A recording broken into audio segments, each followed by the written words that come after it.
that keys are to the glory days at the stick. From who's got it better than us to brick by brick. It's always the 49ers way, from off-season to game day. Yeah, we talk back. It's the 49ers Cutback.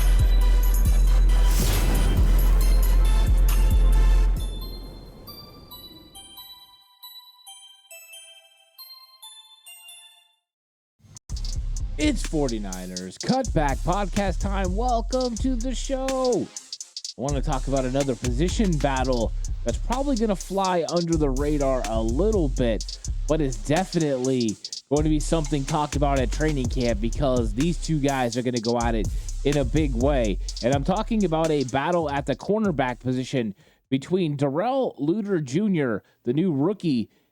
It's out of South Alabama, against a guy that's pretty high touted when he came out of college out of Michigan, being an Adam Peters guy in Ambry Thomas. And this is going to be a fun one because if you would have told me coming out of the 2021 season that Ambry Thomas would be in a competition, I would have said it would have been for the starting job. But yet, here we are. We're talking about Ambry Thomas going up against Darrell Luter Jr., and the competition is not for the starting job, but potentially making this roster. If the 49ers keep 5 cornerbacks, these two guys are on the bubble to make this 49ers roster. They keep 6. I believe both have a really good chance because of the depth at the position. But the 49ers have some very talented players ahead of these two guys. You have guys like Darrell Luter that's come on the scene, and Sam Womack, who definitely was the first guy in 2022. So the 49ers have made some investments, whether that's through free agency or draft, on cornerbacks. And now they're reaping the rewards because they have 2 very talented players like Luter Jr. and Ambry Thomas competing against each other for a roster spot. And this is going to be a training camp battle that I'm really excited about. And since we're in July, it's going to be a lot of training camp battle talk. And this is one I'm going to keep an eye on. Ambry Thomas definitely showed he has the ability to play in the NFL from what we've seen in that run in 2021. He came in, he played at a high level, did a really good job. Were there occasions where he got beat? Of course. Were there times he struggled? Yes. All those things are true, but you got to see a little bit of the talent on display of what Ambry Thomas could provide a secondary. Now in 2022, it was a step back for Ambry Thomas. He wasn't very much highlighted during training camp. It seemed like he fell out of favor with the 49ers brass, especially the secondary coach. And it looked like maybe Corey Unlin wasn't a huge fan of how Ambry Thomas prepared during the offseason. And we've seen players jump him early. We saw, guys like Darrell Luter and Sam Womack overcoming and jumping over Ambry Thomas and getting more reps than him during camp. That was a concern. It also appeared Ambry Thomas might have lost a little bit of weight, but that's just me, being a spectator and watching training camp. When it comes to Luter Jr., what's interesting about Luter Jr. compared to Ambry Thomas is they're very close to being similar as far as body, age, everything. So they're both 6 foot, 190 pounds. Both of them are 23 years old. With Luter Jr., he was drafted in the 5th round. Ambry Thomas was drafted in the 3rd round. So, of course, Ambry Thomas is going to be turning 24 in September. So he's a little bit older, but yeah, these two guys are pretty much similar in all facets of their body and their structure. They are both 2 press man corners. They both have a lot of success coming up, playing press coverage, being aggressive. And so they've come about a little bit of a different approach of getting to the NFL, but the overall talent is very similar. And that's why I think this is going to be a fun battle to have. The one thing that I will give an advantage to Luter Jr. over Ambry Thomas right now is it does appear he's going to be able to play in the nickel and play inside. That is one of the concerns I have about Ambry Thomas. I haven't really seen versatility for him to do anything but play outside corner. And it's not a bad thing. There's a lot of players in the NFL that only play outside corner or only play inside. But it looks like the 49ers have been going to a more versatile kind of player that's able to play inside and out. Of course, when you have that, you just have more options. You have guys that can play in and out. And when you have guys that are on the outside only, you're a little bit more pigeonholed about how you use them. That's why I believe last year Sam Womack overtook Ambry Thomas as far as first guy in, was his ability to play outside and in. Sam Womack and Ambry Thomas are a little bit different in that category, but also in stature, where Sam Womack's smaller. Womack is a little bit faster than Ambry Thomas. Like, there's some differences there. With Luter Jr., there's less differences. Similar speed, similar height, similar length, similar age, similar style of play.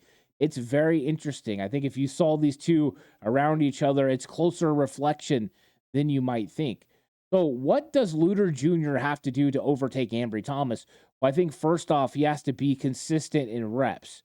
He's going to have to go out there and consistently put together nice coverages. He's also going to have to come up and he's going to have to help in the run. Run fits are very important for the 49ers at the cornerback position.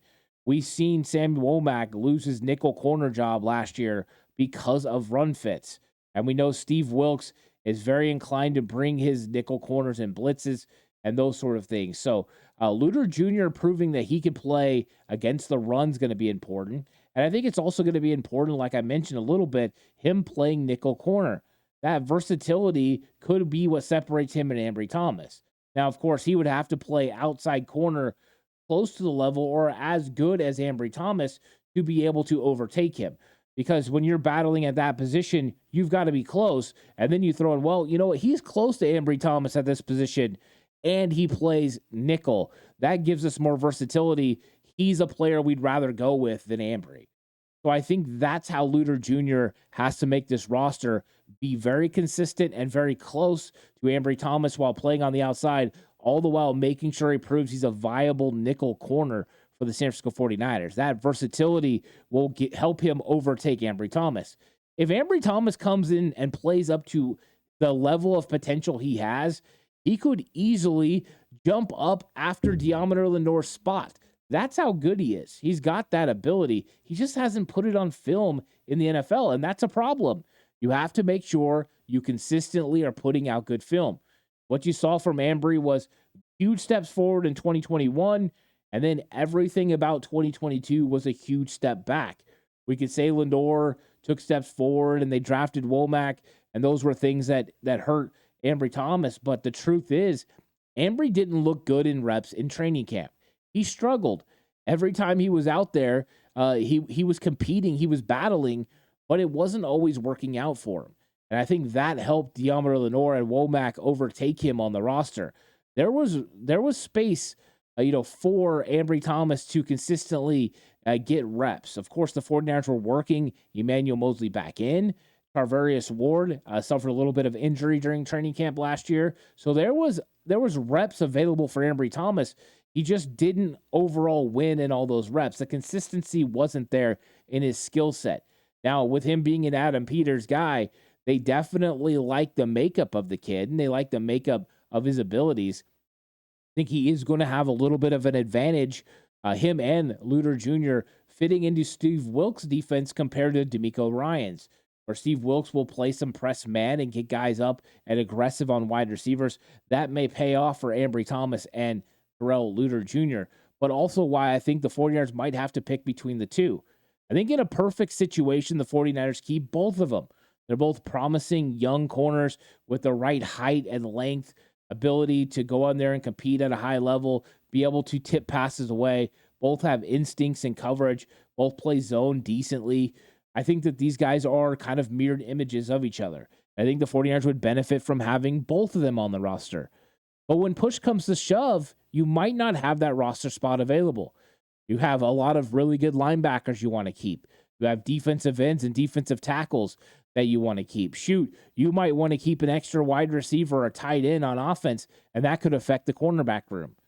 So knowing you're going to have a secured spot is not something that Ambry Thomas and Darrell Luter Jr. can assume. Even if you were drafted this year, 49ers like to see those draft picks pan out, but that's not always the case. Sometimes you just got to cut a man loose and see what happens. The 49ers have had to do that at several positions before. Saw Caden Smith get cut, tight end, go start for the Giants and have a really successful early part of his career. This is not uncommon. But the 49ers are going to try to see what they got out of these two guys, and it's going to be rep for rep competition. That's what I'm looking forward to.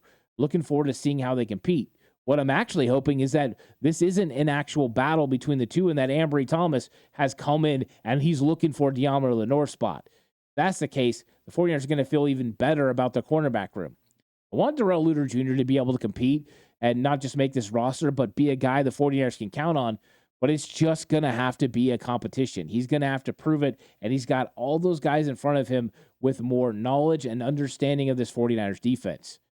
So I'm curious to see what happens when he gets out there and he's covering Brandon Ayuk or Deebo Samuel or Ray McLeod. Let's see how he competes physically with a guy like Jawan Jennings. Can he press cover him?